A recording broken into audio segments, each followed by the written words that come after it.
The situation in Korea remains tense. First, I will go over the latest headlines.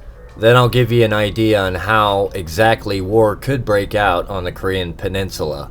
Finally, I'll show you the latest clips on the crisis going on in Korea.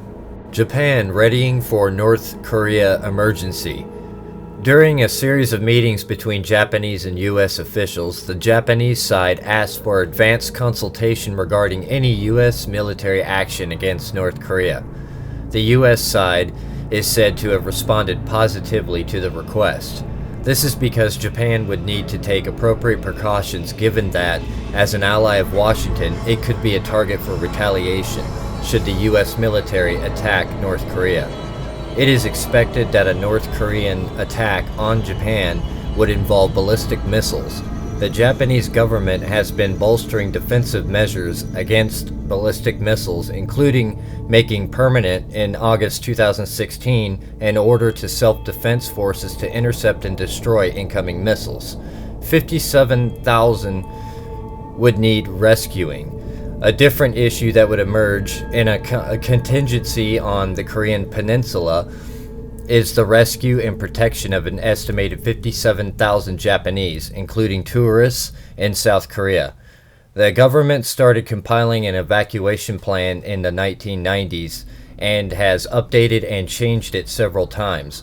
The government plans to convene a meeting of the 4 ministers who form the National Security Council to review the strategy for dealing with this issue at an early date.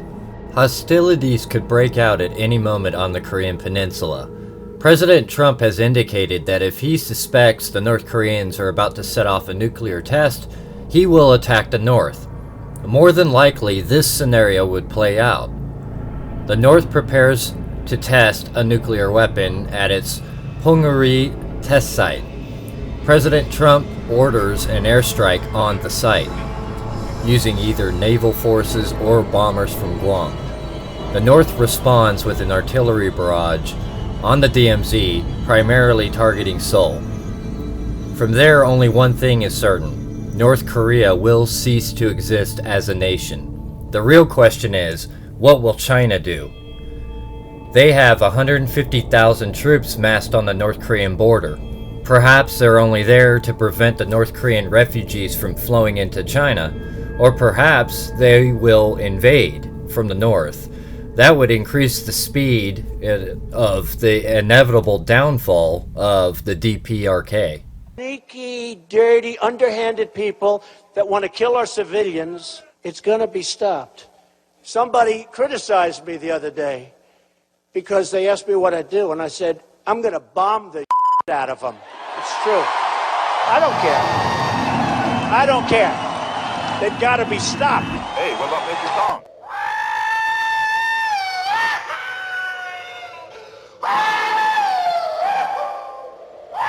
Yet another show of U.S. military strength as the massive Ordnance Air Blast, aka Mother of All Bombs, or MOAB, was unleashed for the first time on the caves of ISIS in Afghanistan. MOAB, short for Massive Ordnance Airburst, quickly became known as the Mother of All Bombs. This massive weapon creates a blast radius stretching a mile in each direction. Russia lays claim to the largest non-nuclear bomb in the world. Business Insider writes, the so-called father of all bombs, FOAB, is thought to be about 4 times as big as the MOAB. It's a thermobaric bomb with a destruction radius of nearly 1,000 feet and a blast yield of nearly 44 tons of TNT. Thermobaric weapons differ from conventional bombs in that they combine with atmospheric oxygen to greatly extend the blast radius. Meanwhile, as a result of the initial Tomahawk missile strike on a Syrian airbase near Homs on the morning of April 6th, talks between Russia and the U.S. appear to be in an uphill battle. Babies dying, fathers holding children in their arms that were dead children. There can't be a worse sight, and it shouldn't be allowed. That's a butcher. That's a butcher. So I felt we had to do something about it. I have absolutely no doubt we did the right thing. So you think it's a fabrication? Definitely, 100% for us it's fabrication. We don't have arsenal, we're not going to use it. And you have many indications if you don't have proof, because no one has concrete information or evidence. I express the view that the current state of U.S.-Russia relations is at a low point. There is a low level of trust between our two countries. The world's two foremost nuclear powers cannot have this kind of relationship. Eager to prove to the world that they have big bombs too, North Korea is reportedly ready to ratchet up its kiloton output for its sixth nuclear test to its own possible detriment. However, International Business Times writes, while North Korea nuclear tests did not trigger an earthquake, they do have the potential to make a volcano erupt. Sitting about 120 kilometers from where the test was carried out, Mount Paektu is an active volcano that last erupted in 1903. It was responsible for one of the largest and most violent eruptions in the last 5,000 years, the millennium eruption of 946 AD. A team of scientists from Yonsei University warned strong ground motions from explosions could disturb the magma chamber of the volcano. Their findings showed explosions with magnitudes of between 5 and 7.6 could cause overpressure in the magma chamber, triggering an eruption. North Korea's last nuclear test was estimated to have been in the 6 kiloton range. Anything could happen if the threats to detonate sometime during the North Korean Day of the Sun celebration are realized. However, China is now publicly displaying their arsenal, urging North Korea to end its race toward nuclear chaos. Where this all leads is anybody's guess. Crises there will continue to be. In meeting them, whether foreign or domestic, great or small, there is a recurring temptation to feel that some spectacular and costly action could become the miraculous solution to all current difficulties. But without a doubt, former President Eisenhower's warning of the dreaded military-industrial complex has passed the point of merely showing its teeth.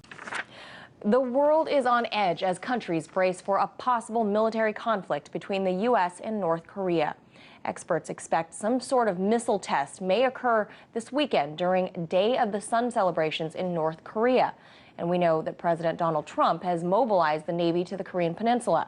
Both sides calling each other aggravators in this situation. Will it turn into an all-out war? RT Simone Del Rosario is joining me now from the newsroom. She's been monitoring this story. Simone, what are the developments as of today?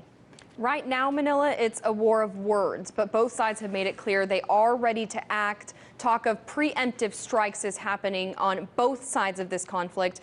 Now, it's about 5:30 in the morning in Pyongyang, which means it's officially the Day of the Sun, the 105th birthday celebration of former Supreme Leader Kim Il-sung. So today is the day where the country will be holding a huge celebration, and the rest of the world is going to be holding its breath, waiting to see if the current leader, Kim Jong-un, orders that nuclear test. Now, these are satellite images of North Korea's Punggye-ri nuclear test site taken by the monitoring group 38 North. All indications from what they've seen from the movements taking place there on the ground is that North Korea is in fact ready to do its 6th nuclear test. Whether that happens on Saturday, today in North Korea, that remains to be seen. What we already know is that the U.S. has its aircraft carrier in the area and 2 destroyers capable of shooting Tomahawk cruise missiles in the region. One of them is just 300 miles away from North Korea's nuclear test site. There's also bombers in position in Guam capable of hitting North Korea as well. So the U.S. is armed and ready.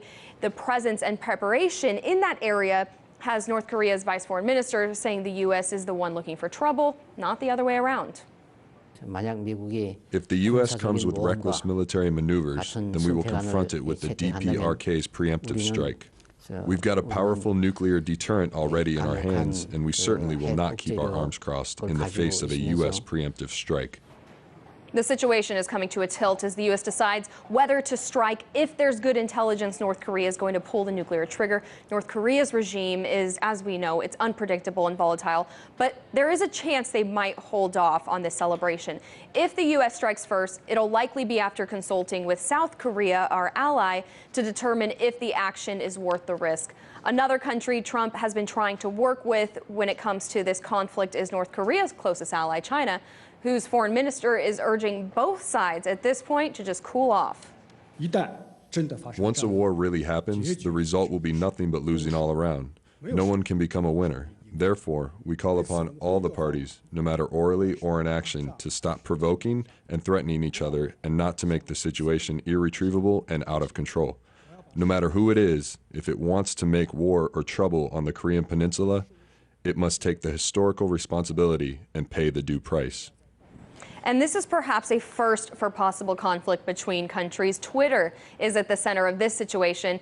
Trump had tweeted this week that North Korea is the one looking for trouble. If China decides to help, that would be great. If not, we will solve the problem without them.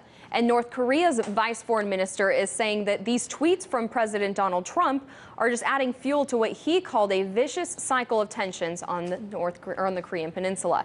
Again, it is Saturday in Pyongyang. The Day of the Sun celebrations will kick off. Typically, with these types of celebrations in the country, they use it as an opportunity to launch a ballistic missile or do a nuclear test, some sort of show of force.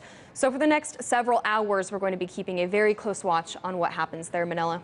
Lieutenant Colonel Tony Schaefer, who's a former CIA-trained intelligence operative and senior fellow at the London Center for Policy Research, and also Mark Jacobson, former senior advisor to General Petraeus and a senior fellow at the Salve Regina University Pell Center. Gentlemen, thank you very much for being here.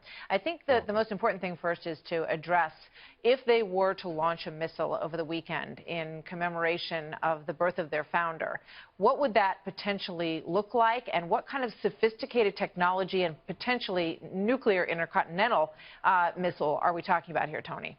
Well, Martha, we have very effective counter-missile capability already in the theater. The Aegis cruisers that we both, the Japanese and we both have, are very effective in capturing a missile in boost phase. That is to say, the initial takeoff going into the atmosphere is a very good time to do it. We're good. The problem is this. We do know for a fact they do have the ability to reach Japan and our allies, the South Koreans. There's a very good possibility, based on what I've been told, that they can reach the United States with a ballistic missile. The question becomes, is the technology sufficient to mount a nuclear warhead to the nose cone of those missiles? So this is no small issue, but it's very clear that one of the reasons we have a high posture at this point is what Mr. Trump has said is the policy. We will not stand by, like the previous administrations, and allow for the North Koreans to behave badly. And I think it's being made very clear by Syria action, by the dropping of the Moab yesterday in Afghanistan, that military force is very much on the table.